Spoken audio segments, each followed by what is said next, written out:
Cansas de denunciar a situación ante a Confraría e a propia Xunta de Galicia, as mariscadoras a pé de Rianxo decidiron convocar unha sonora protesta ás portas da lonxa para frear o que consideran unha invasión da súa zona de traballo. Estamos constantemente avisando de que están no noso hasta que chegou un punto de que están traballando xa a pé. Quedan as lanchas en seco, baixan da lancha e apañan o marisco a pé.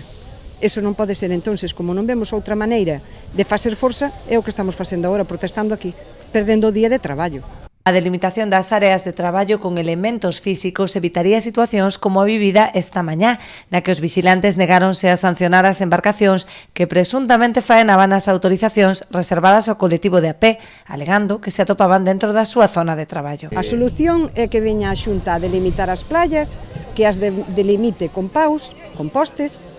e que os vigilantes da cofradía sancionen, porque hoxe a mañán sacamos un vídeo, estaban os barcos todos no noso, chamamos a lancha da vigilancia e nos dixo que estaban todos na da flote, cando nós estábamos a pé vendo que estaban metidos na nosa zona.